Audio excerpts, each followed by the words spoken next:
Today we discuss chemical equilibrium. आज हम लोग केमिकल इक्विलिब्रियम पढ़ेंगे। Chemical equilibrium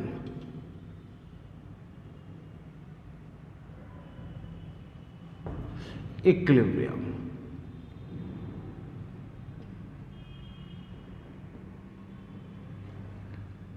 chemical equilibrium. On the basis of reactivity, chemical reactions are two types. On the basis of reactivity,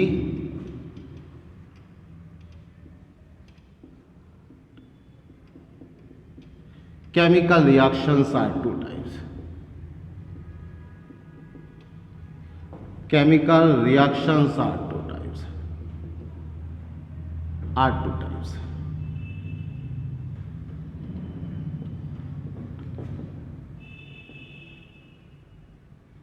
On the basis of reactivity, chemical reactions are two types. Number one, irreversible reaction.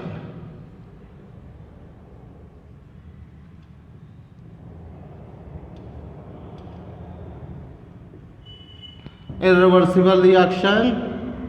Number two, reversible reactions.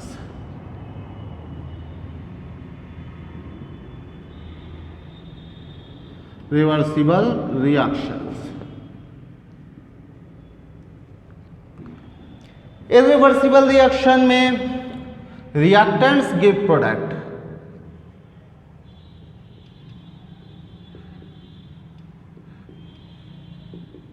Give products.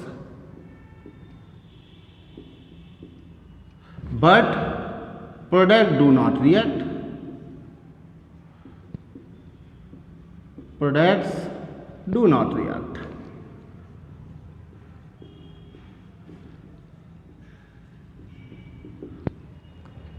जैसे acid base neutralisation reaction NaOH plus HCl।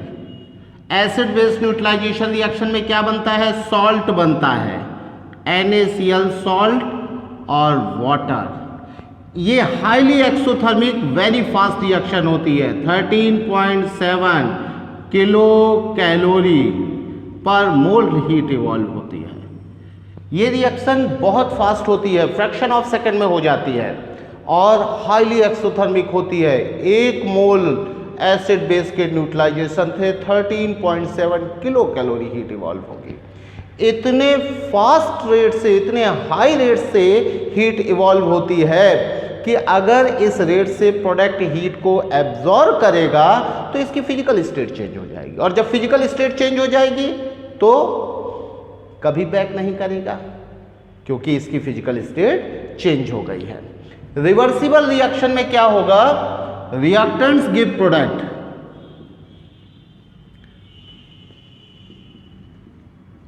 give product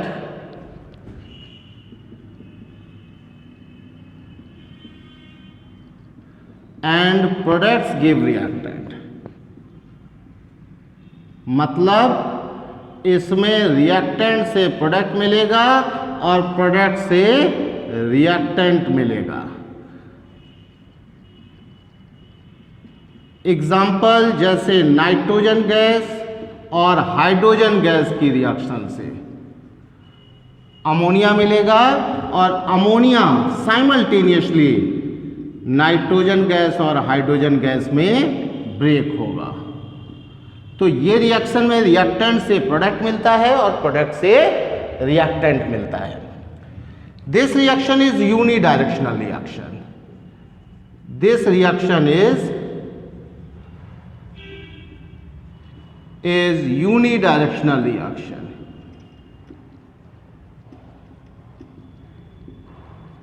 ये unidirectional reaction है। किस direction में होगी? Only in forward direction में। This reaction is bidirectional reaction.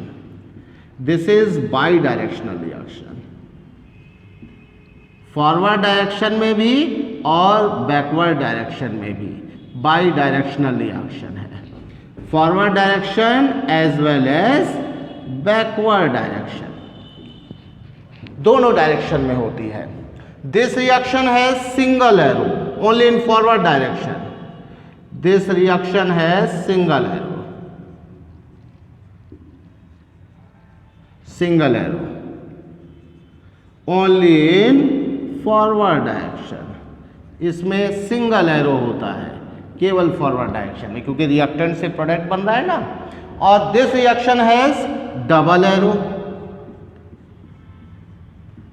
This reaction has double arrow. Double arrow, forward direction arrow and backward direction arrow both.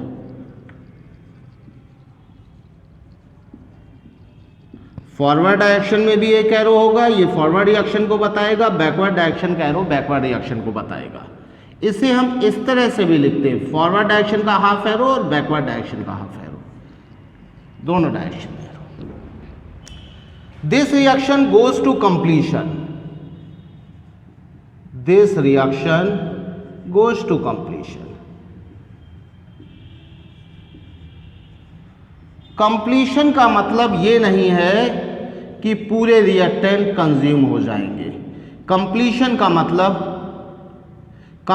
का मतलब है जो लिमिटिंग रिएजेंट होगा वो फुली कंज्यूम हो जाएगा.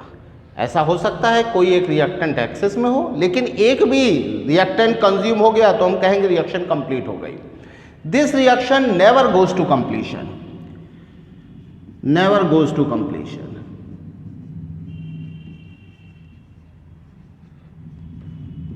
मतलब इसमें रिएक्टेंट कभी फुली कंज्यूम नहीं होगा और ना ही प्रोडक्ट कभी फुली कंज्यूम होगा, क्योंकि रिएक्टेंट से प्रोडक्ट बन रहा है और प्रोडक्ट से रिएक्टेंट बन रहा है. But stabilise equilibrium. This stabilises equilibrium. Equilibrium, chemical equilibrium. Equilibrium chemicals के बीच इक्विलिब्रियम है, इसीलिए इसे हम केमिकल इक्विलिब्रियम बोल रहे हैं. इसी इक्विलिब्रियम की स्टडी हम लोगों को इस पूरे चैप्टर में करनी है. हम लोग इनके एग्जाम्पल्स देख लेते हैं. एग्जाम्पल्स. फर्स्ट एग्जाम्पल है acid base neutralisation reaction. Acid base neutralisation reaction ये हमेशा इर्रिवर्सिबल रिएक्शन होगी. इसका रीजन ये है कि ये reaction highly exothermic very fast reaction होती है. जैसे NaOH प्लस HCl, इसकी रिएक्शन से, एसिड बेस की रिएक्शन से सॉल्ट बनता है और वाटर बनता है, और ये हाईली एक्सोथर्मिक रिएक्शन होती है. 13.7 किलो कैलोरी पर मोल हीट निकलती है. वेरी फास्ट रिएक्शन होती है. इसका मतलब ये हीट का जो रेट ऑफ फॉर्मेशन है ये बहुत हाई होगा. इस रेट ऑफ फॉर्मेशन से प्रोडक्ट को हीट लेनी पड़ेगी तब वो बैक करेगा. अगर इतने रेट से हीट प्रोडक्ट लेगा तो उसकी फिजिकल स्टेट चेंज हो जाएगी, इसलिए ये रिएक्शन कभी भी बैक नहीं करती. दूसरा एग्जांपल है प्रेसिपिटेशन रिएक्शन. प्रेसिपिटेशन रिएक्शन क्या होती है? ये आयनिक रिएक्शन होती है. Reactions, these reactions are ionic reactions. इसमें एक सॉलिड प्रोडक्ट फॉर्म होता है, इनसॉल्युबल सॉलिड प्रोडक्ट, इसलिए ये रिएक्शन बैक नहीं करेंगी. जैसे NaCl एक्वस, ये सिल्वर नाइट्रेट AgNO3 एक्वस से रिएक्ट करेगा. सोडियम नाइट्रेट एक्वस और AgCl का इनसॉल्युबल सॉलिड मिलेगा. और ये जो इनसॉल्युबल सॉलिड होता है यही तो प्रेसिपिटेट होता है. ये इनसॉल्युबल सॉलिड है, और जब ये इनसॉल्युबल है तो ये आयंस प्रोड्यूस नहीं करेगा. हमें पता है आयंस तभी प्रोड्यूस होते हैं जब सॉलिड सॉल्युबल होता है. ये इनसॉल्युबल आयंस प्रोड्यूस नहीं करेगा तो रिएक्शन बैक नहीं करेगी, क्योंकि आयनिक रिएक्शंस है, इसमें आयंस एक्सचेंज हो रहे हैं. देखिए यहाँ पर Na+Cl- है, Ag+NO3 Na प्लस NO3 के साथ गया, Ag प्लस Cl माइनस के साथ गया, और यहाँ पर जो AgCl बन गया है वो सॉलिड फॉर्म में है, सॉल्वेबल नहीं हो रहा, आयंस नहीं प्रोड्यूस कर रहा है, इसलिए ये रिएक्शन बैक नहीं होगी। ये दो ऐसी कैटेगरी हैं जो हमेशा फॉरवर्ड डायरेक्शन में होगी, इसमें प्रोडक्ट कभी भी रिएक्ट नहीं करेगा। इसके अलावा अगर किसी भी रिएक्शन को हम ओपन वेसल में कराएंगे तो वो इर्रिवर्सिबल होगी। Third, reaction in open vessel. Reaction in open vessel, open vessel में अगर कोई रिएक्शन होगी तो वो हमेशा इर्रिवर्सिबल रिएक्शन होगी। जैसे CaCO3 सॉलिड, इसको हम ओपन वेसल में हीट करेंगे, CaO सॉलिड क्विकलाइन बनेगा और CO2 गैस बनेगी। अभी ये गैस रिएक्शन से एस्केप आउट कर जाएगी, जब गैस एस्केप कर गई तो ये कभी बैक नहीं होगी। सिमिलरली अमोनियम हाइड्रोजन सल्फाइड, ये भी सॉलिड होता है, इसको भी जब हम हीट करेंगे दो गैसेस बनेंगी, अमोनिया गैस बनेगी और H2S गैस बनेगी। ये दोनों गैसेस ओपन वेसल में एस्केप कर जाएंगी, इसलिए रिएक्शन बैक नहीं करेगी। अगर हम पोटेशियम क्लोरेट सॉलिड को हीट करते हैं, इससे भी KCl सॉलिड और ऑक्सीजन गैस बनेगी।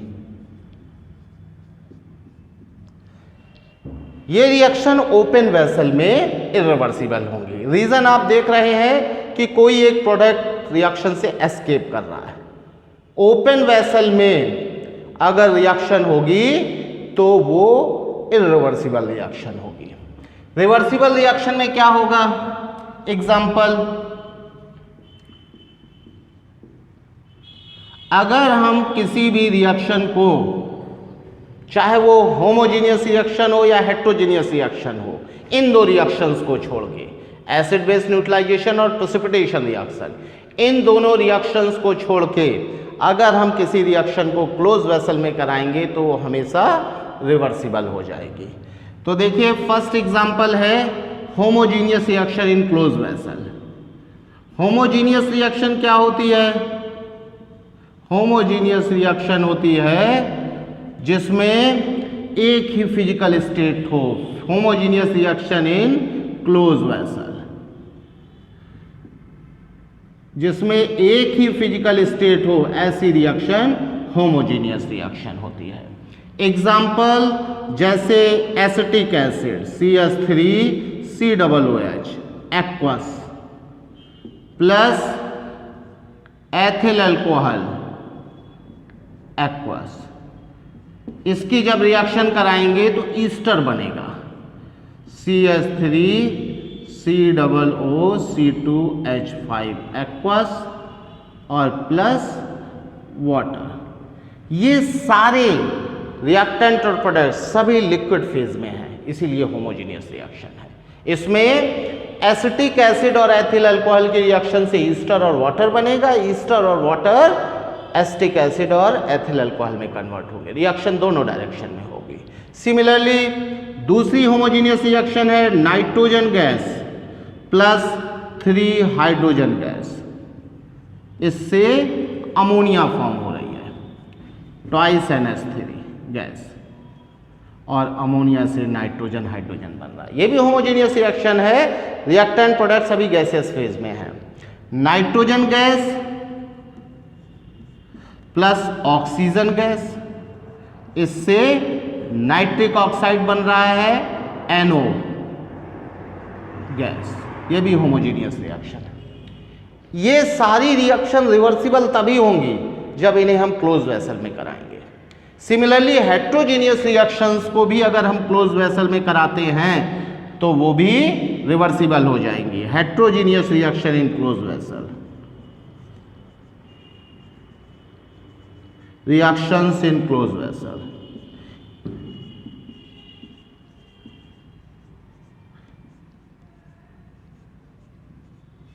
ये रिएक्शंस जो कि ओपन वेसल में इरिवर्सिबल थी। इन्हीं रिएक्शंस को अगर हम क्लोज है, these are heterogeneous reaction, solid phase और gas phase, more than one phase अगर रिएक्शन में प्रेजेंट है तो हेटेरोजेनियस रिएक्शन होगी। इन्हीं रिएक्शन को अगर हम क्लोज वेसल में कराएंगे तो ये रिएक्शन रिवर्सिबल हो जाएंगे। जैसे CaCO3 को अगर हम क्लोज वेसल में हीट करेंगे तो हीट करने पर क्या होगा, ये रिएक्शन रिवर्सिबल हो जाएगी, CaO सॉलिड और प्लस CO2 गैस। अगर हम सॉलिड अमोनियम हाइड्रोजन सल्फाइड को हीट करते हैं क्लोज वेसल में तो ये रिएक्शन रिवर्सिबल हो जाएगी। इसका मतलब ओपन वेसल में रिएक्शन इरिवर्सिबल होती है और क्लोज वेसल में रिवर्सिबल होती है। अंडरस्टैंड? अब हम लोग देख लेते हैं, अच्छा हमें जो पढ़ना है वो रिवर्सिबल रिएक्शन, केवल रिवर्सिबल रिएक्शन को डिस्कस करना है इस चैप्टर में, क्योंकि रिवर्सिबल रिएक्शन में ही इक्विलिब्रियम बनता है, इरिवर्सिबल रिएक्शन में इक्विलिब्रियम नहीं बनता है। तो हम लोग जरा देख लेते हैं कि भाई इक्विलिब्रियम क्या चीज है। इक्विलिब्रियम, इक्विलिब्रियम, इक्विलिब्रियम आप लोगों ने फिजिक्स में भी देखा होगा।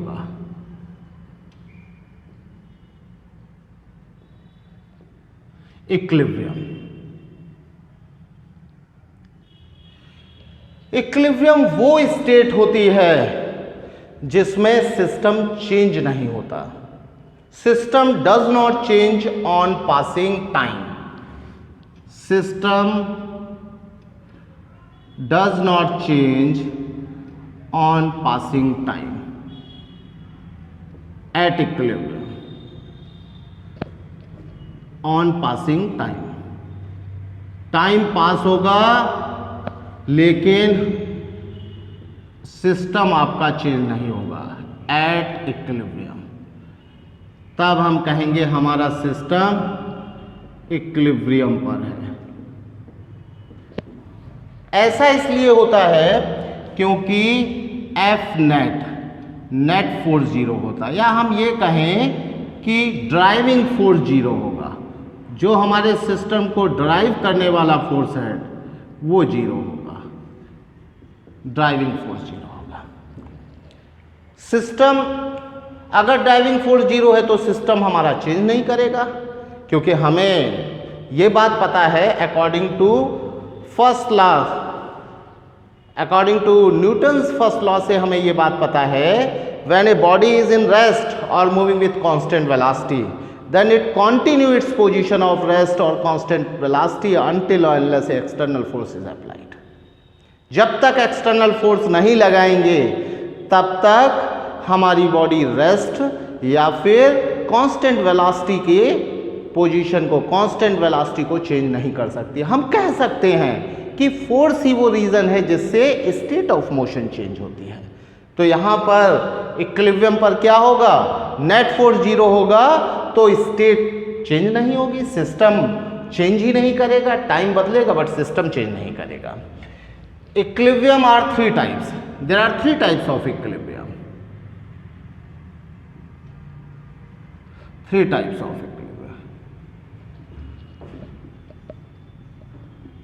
Of equilibrium. पहला क्या है,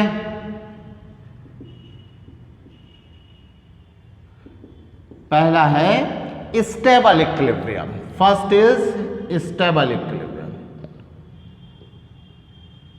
इक्विलिब्रियम।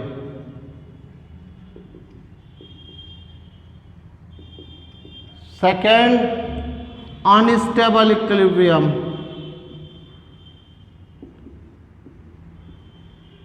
इक्विलिब्रियम। और थर्ड है न्यूट्रल इक्विलिब्रियम, इक्विलिब्रियम।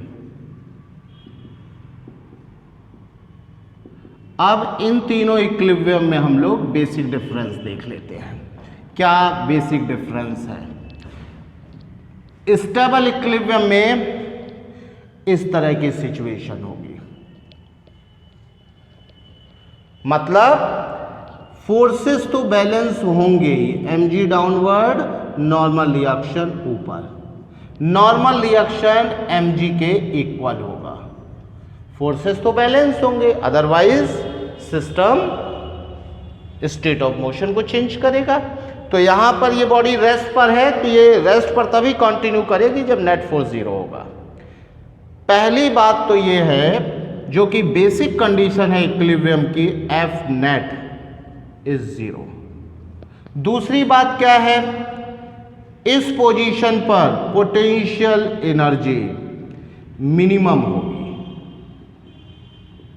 मिनिमम होगी। स्टेबल इक्विलिब्रियम की पोजीशन पर पोटेंशियल एनर्जी मिनिमम होगी। जो इसकी अदर पोजीशंस हैं उन सारी पोजीशन से स्टेबल इक्विलिब्रियम की पोजीशन पर पोटेंशियल एनर्जी मिनिमम होगी। आप देख भी रहे होंगे यहाँ पर ग्रेविटेशनल पोटेंशियल एनर्जी की बात कर रहे हैं, वो इस पोजीशन पर मिनिमम है, बाकी पोजीशंस पर कुछ ज़्यादा है।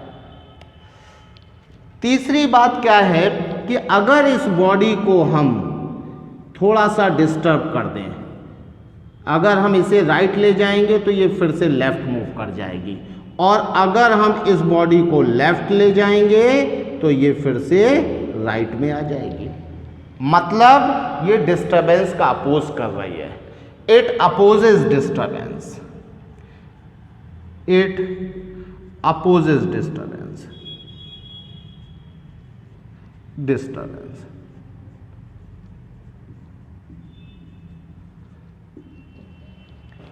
स्टेबल इक्विलिब्रियम पर डिस्टरबेंस का अपोज होता है। अनस्टेबल इक्विलिब्रियम पर देखते हैं क्या होगा। अनस्टेबल इक्विलिब्रियम बेसिक कंडीशन यहां भी फॉलो होगी, नेट फोर्स 0 होगा, normal reaction upward, normal reaction is equal to mg, otherwise equilibrium ही नहीं होगा। तो फर्स्ट बात तो यह है कि भाई एफ नेट तो 0 होगा। दूसरी बात क्या है, अनस्टेबल इक्विलिब्रियम की पोजीशन पर पोटेंशियल एनर्जी मैक्सिमम होगी। जितने भी पाथ के अदर पॉइंट्स हैं उन सबसे ज्यादा पोटेंशियल एनर्जी अनस्टेबल इक्विलिब्रियम वाली पोजीशन पर है, पोटेंशियल एनर्जी मैक्सिमम होगी, मैक्सिमम।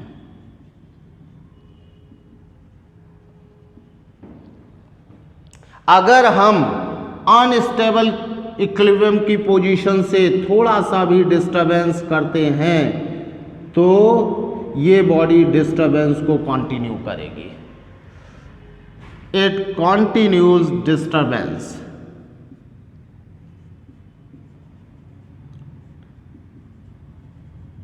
इट कंटिन्यूज डिस्टरबेंस, ये डिस्टरबेंस को कंटिन्यू करेगी। तीसरा न्यूट्रल इक्विलिब्रियम क्या है, न्यूट्रल इक्विलिब्रियम पर हर पॉइंट पर पोटेंशियल एनर्जी कांस्टेंट होगी, हर जगह पाथ के हर पॉइंट पर पोटेंशियल एनर्जी कांस्टेंट होगी। फर्स्ट कंडीशन तो फॉलो ही होगी, normal reaction is equal to mg, F net 0, net force तो 0 होगा। दूसरी बात है पोटेंशियल एनर्जी कांस्टेंट होगी, कांस्टेंट होगी। तीसरी बात है डिस्टरबेंस एक्सेप्ट हो जाएगा। अगर आप इसे डिस्टर्ब करेंगे तो ये नई पोजीशन पर ही न्यूट्रल इक्विलिब्रियम पर आ जाएगी, ये अपनी पोजीशन को ना तो बैक करेगी ना डिस्टरबेंस को कंटिन्यू करेगी। मतलब disturbance is accepted.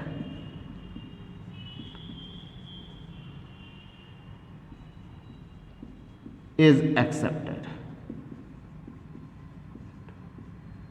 Disturbance accept हो जाएगा। हमारा केमिकल इक्विलिब्रियम इन तीनों इक्विलिब्रियम में स्टेबल इक्विलिब्रियम है। हमारे केमिकल इक्विलिब्रियम का टाइप है स्टेबल इक्विलिब्रियम। मतलब केमिकल इक्विलिब्रियम पर नेट ड्राइविंग फोर्स 0 होगा, पोटेंशियल एनर्जी मिनिमम होगी और डिस्टरबेंस का अपोज होगा। ठीक है, चलिए अब हम लोग अपने केमिकल इक्विलिब्रियम की बात कर लेते हैं। हमारा केमिकल इक्विलिब्रियम स्टेबल इक्विलिब्रियम है। Note, chemical equilibrium is stable equilibrium. Chemical equilibrium is stable equilibrium. Equilibrium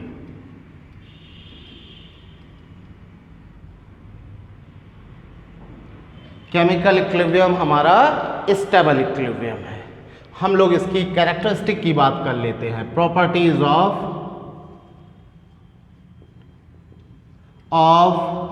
chemical equilibrium.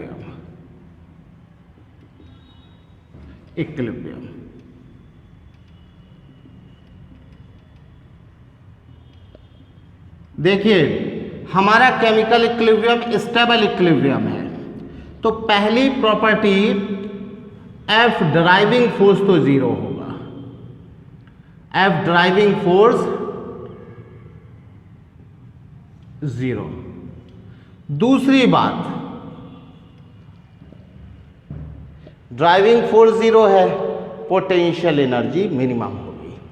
Potential energy minimum होगी।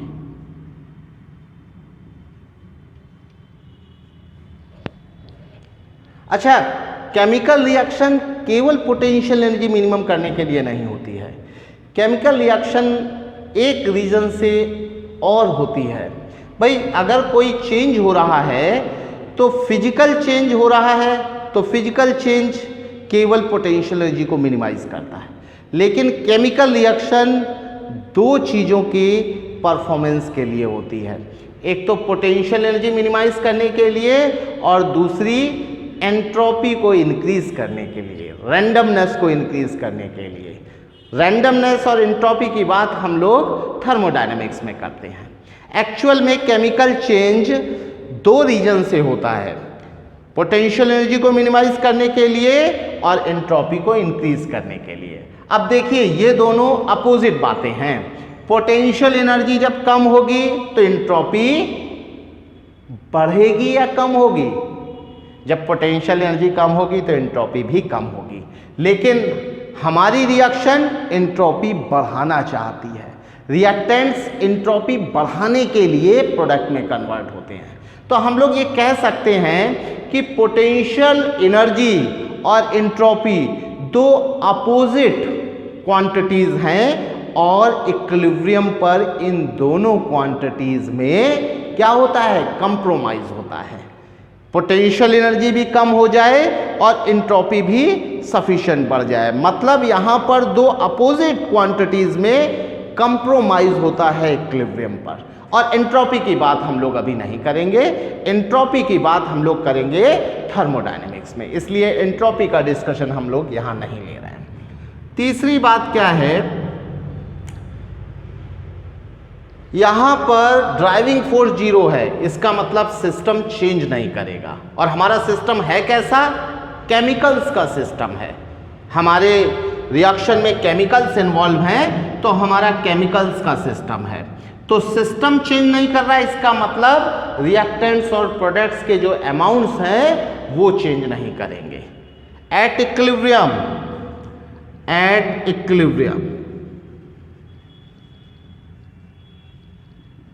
या फिर आफ्टर इक्विलिब्रियम की भी हम लोग बात कर सकते हैं। आफ्टर इक्विलिब्रियम क्या चेंज नहीं होगा? सिस्टम चेंज नहीं होगा। मतलब amounts of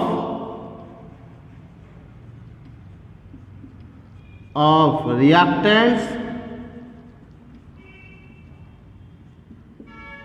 and products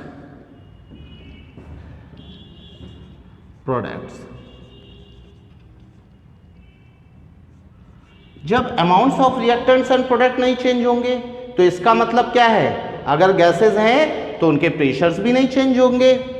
pressure of gas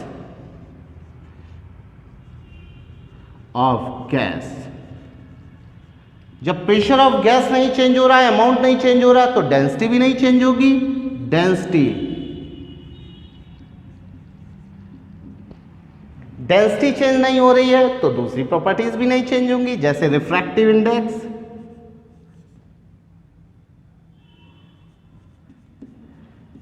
index, और जब कुछ चेंज ही नहीं हो रहा है तो टेम्परेचर भी नहीं चेंज होगा। टेम्परेचर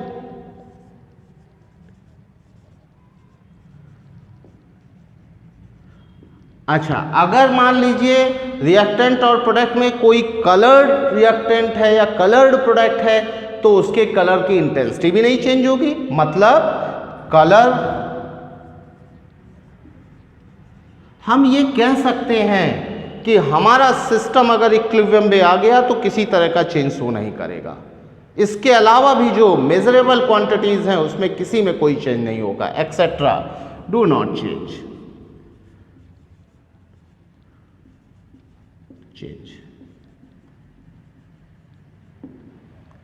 इक्विलिब्रियम आने के बाद या इक्विलिब्रियम पर कोई भी मेजरेबल क्वांटिटी चेंज नहीं होगी। क्यों? क्योंकि ड्राइविंग फोर्स जीरो है, there is a no net change in the system. अब जब चेंज नहीं हो रहा है तो इसका मतलब क्या रिएक्शन रुक जाएगी? ना, chemical equilibrium is dynamic equilibrium. It is dynamic equilibrium. It is dynamic equilibrium. Equilibrium, dynamic equilibrium का मतलब क्या है? कुछ चेंज भी नहीं हो रहा है और रिएक्शन भी हो रही है। चेंज क्यों नहीं हो रहा है? क्योंकि फॉरवर्ड और बैकवर्ड दोनों डायरेक्शन में सेम रेट से रिएक्शन हो रही है। जिस रेट से रिएक्टेंट प्रोडक्ट में कन्वर्ट होगा उसी रेट से प्रोडक्ट रिएक्टेंट में कन्वर्ट होगा। दोनों डायरेक्शन में रिएक्शन का जो रेट है वो सेम होगा। मतलब हम कह सकते हैं कि फॉरवर्ड रिएक्शन के रेट का मतलब है rate of formation of ammonia, backward reaction में रेट जो है उसका मतलब है rate of consumption of ammonia. Ammonia के फॉर्मेशन का रेट और कंजम्पशन का रेट दोनों रेट बराबर हैं। जब दोनों रेट बराबर हैं तो टाइम के साथ अमोनिया का अमाउंट ही नहीं चेंज होगा। Similarly rate of forward reaction मतलब इसके कंजम्पशन का rate, rate of backward reaction का मतलब इसके फॉर्मेशन का रेट। नाइट्रोजन का भी रेट ऑफ फॉर्मेशन और रेट ऑफ कंजम्पशन बराबर होगा तो इसका अमाउंट भी नहीं चेंज होगा। इसका मतलब किसी भी रिएक्टेंट और प्रोडक्ट का अमाउंट नहीं चेंज होगा क्योंकि दोनों डायरेक्शन में सेम रेट से रिएक्शन हो रही है। यहां पर rate of forward reaction is equal to rate of backward reaction होता है। कब? जब इक्विलिब्रियम आ जाए या फिर इक्विलिब्रियम के बाद। एक बार रेट बराबर हो गए, कुछ चेंज नहीं होना है तो रेट भी नहीं चेंज होगा। इसके अगर रिएक्शन में एनर्जी इन्वॉल्व है, मतलब रिएक्शन एंडोथर्मिक है एक्सोथर्मिक है, कभी भी ऐसा नहीं होगा कि एनर्जी ना इन्वॉल्व हो, या तो रिएक्शन एंडोथर्मिक होगी या एक्सोथर्मिक होगी। सपोज रिएक्शन एक्सोथर्मिक है, एक्सोथर्मिक मतलब रिएक्शन से हीट रिमूव हो रही है, से प्रोडक्ट फॉर्म हो रहा है और इससे हीट निकल रही है, इससे हीट निकल रही है। तो देखिए जिस रेट से हीट निकलेगी, जब हीट प्रोडक्ट लेगा तभी तो रिएक्टेंट में कन्वर्ट होगा। मतलब जिस रेट से हीट इवॉल्व हो रही है उसी रेट से हीट कंज्यूम भी हो रही है। हम ये कह सकते हैं इक्विलिब्रियम पर दोनों डायरेक्शन में rate of flow of heat same होगा। Rate of flow of heat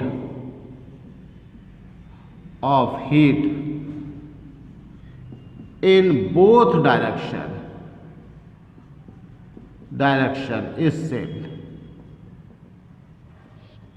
is same at equilibrium।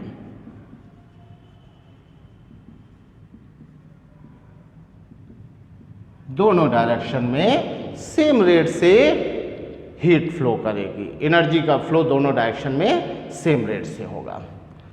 जब एनर्जी का फ्लो दोनों डायरेक्शन में सेम रेट से हो रहा है तो नेट एनर्जी इवॉल्व 0। और नेट एनर्जी जितना चेंज होता है उसको हम बोलते हैं gas free energy change. Gas free energy change 0 होगा, फ्री एनर्जी चेंज। और ये गैस फ्री एनर्जी चेंज है नेट एनर्जी चेंज, इसको हम डेल्टा जी लिखते हैं। ये क्या होगा? 0 होगा। इसको हम नेट एनर्जी चेंज भी बोलते हैं, change.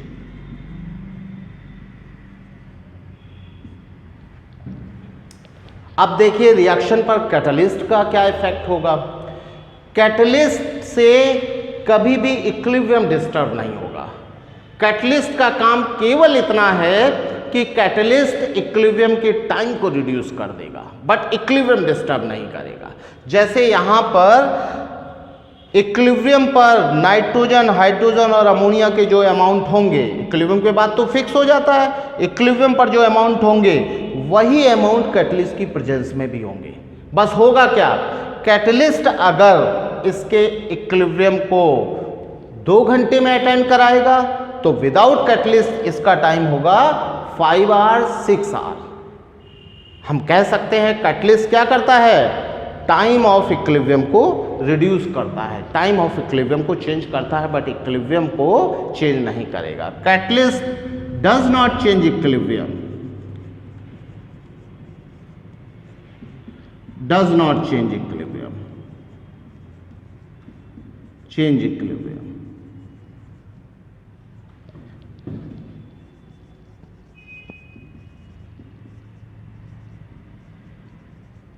But it changes time of equilibrium, changes time of equilibrium, time of equilibrium.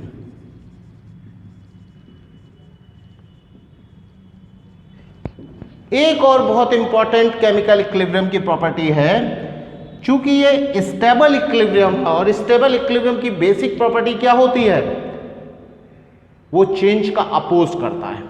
तो जब हम केमिकल इक्विलिब्रियम पर कोई चेंज करेंगे तो केमिकल इक्विलिब्रियम अपने को उस डायरेक्शन में शिफ्ट कर लेगा जहां पर डिस्टर्बेंस मिनिमाइज हो जाए। केमिकल इक्विलिब्रियम opposes disturbance,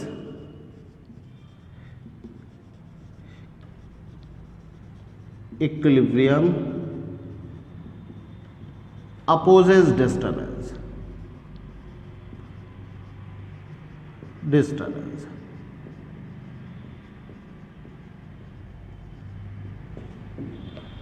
अगर आप इक्विलिब्रियम पर कोई चीज डिस्टर्ब करेंगे तो इक्विलिब्रियम उस डिस्टरबेंस का अपोज करेगा और उस डायरेक्शन में शिफ्ट कर लेगा जहां पर डिस्टरबेंस मिनिमाइज हो। जैसे हम लोगों ने स्टेबल इक्विलिब्रियम में देखा था कि जब हम बॉल को राइट ले जा रहे थे तो बॉल ऑटोमेटिकली लेफ्ट मूव कर रही थी, और जब लेफ्ट ले जा रहे थे तो वो राइट मूव कर रही थी, मतलब डिस्टरबेंस का अपोज हो रहा था।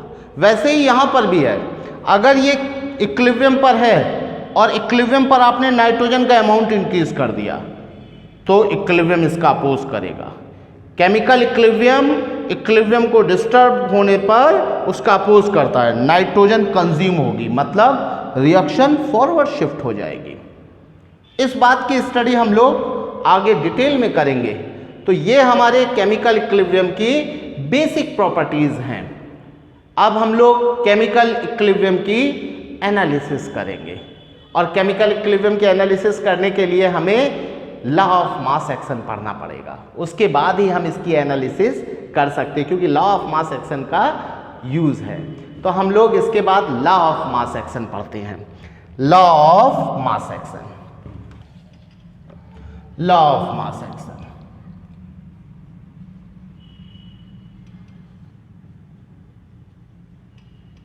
Law of mass action given by Guldberg and Vage, by Guldberg and Vage।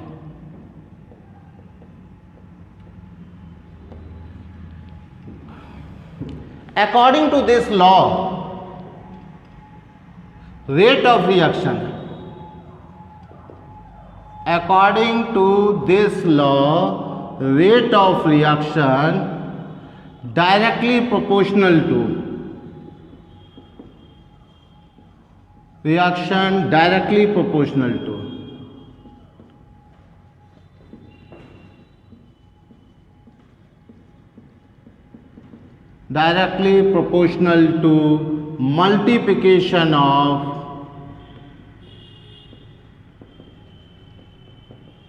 multiplication of active masses of reactant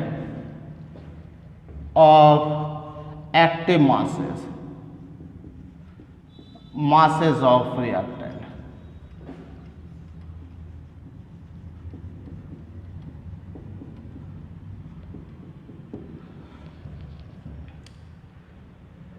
जैसे A प्लस B से प्रोडक्ट फॉर्म हो रहा है। देखिए यहां पर जो रेट की हम लोग बात कर रहे हैं वो कोई रिवर्सिबल और इरिवर्सिबल, ये तो जनरल बात कर रहे हैं।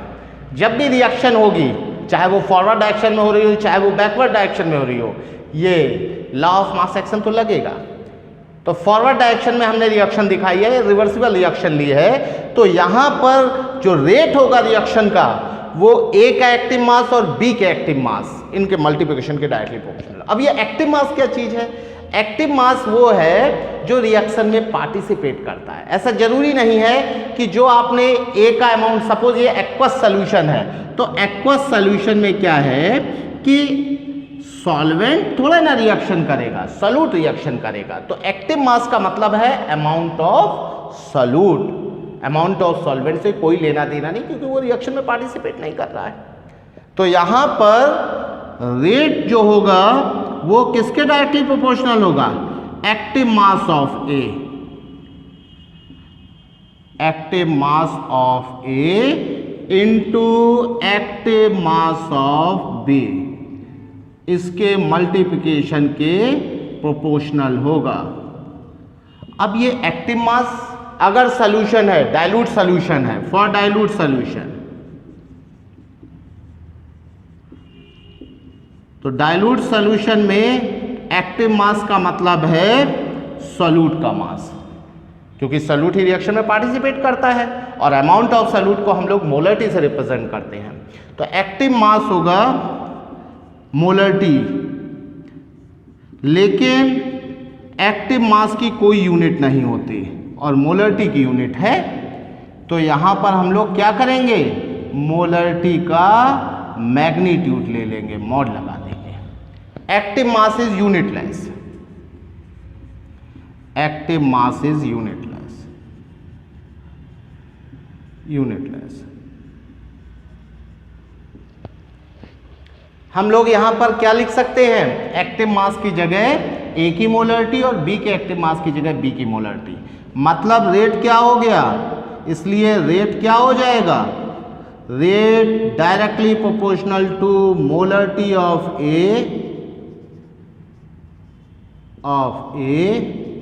Into molarity of B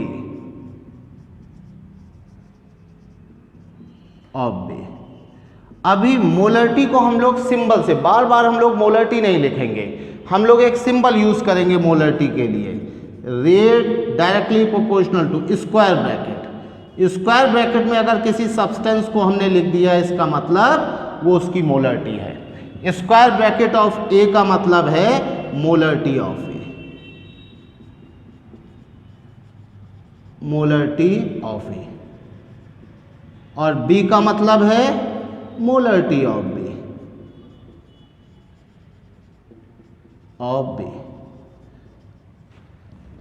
proportionality का साइन हटाएंगे, कांस्टेंट लेंगे।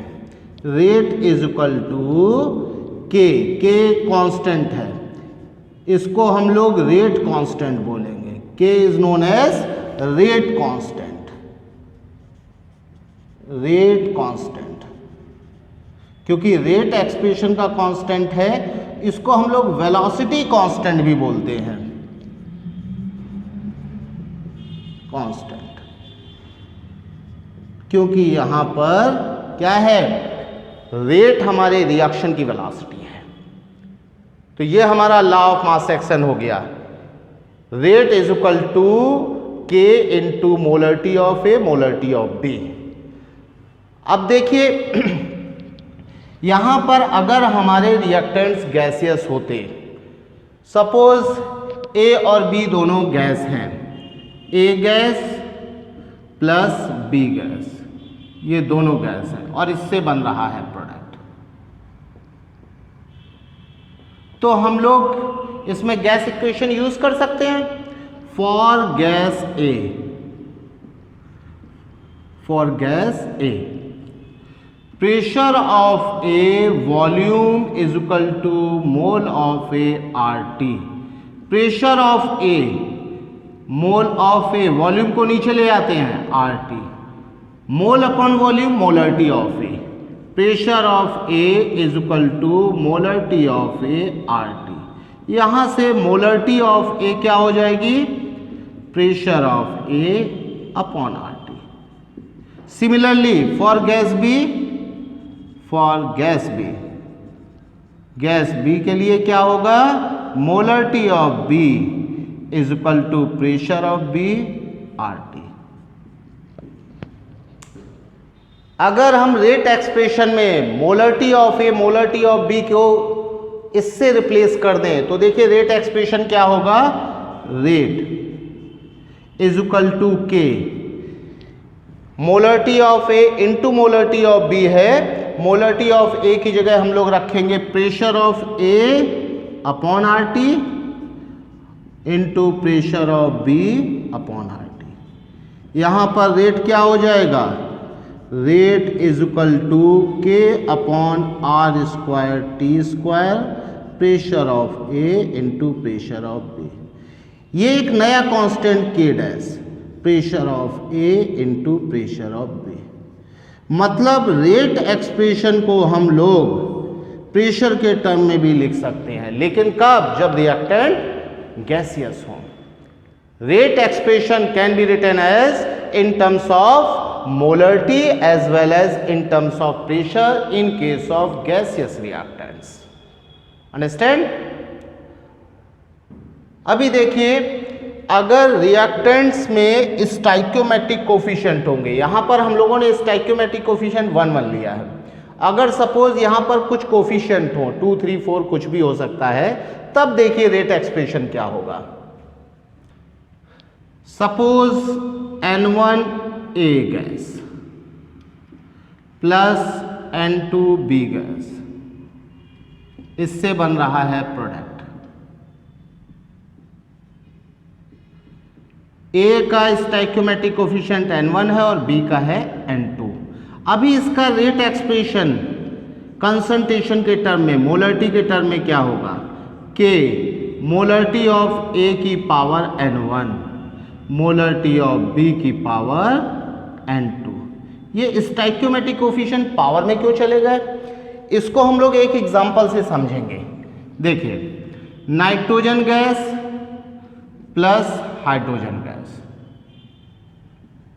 इससे बन रहा है अमोनिया ट्वाइस NH3 गैस। इसमें हम लोग इसको लिख सकते हैं N2 गैस और 3 मॉलिक्यूल ऑफ हाइड्रोजन को लिख सकते हैं H2 gas plus H2 gas plus H2 gas, इससे बन रहा है अमोनिया ट्वाइस NH3 गैस। यहां पर देखिए हमें ये पता है कि रिएक्टेंट्स की मोलरिटी का मल्टीप्लिकेशन डायरेक्टली प्रोपोर्शनल होगा रेट के, तो रेट क्या हो जाएगा, रेट हो जाएगा के molarity of nitrogen into molarity of hydrogen into molarity of hydrogen into molarity of hydrogen. यहां पर के नाइट्रोजन की मोलरिटी, हाइड्रोजन की मोलरिटी का क्यूब।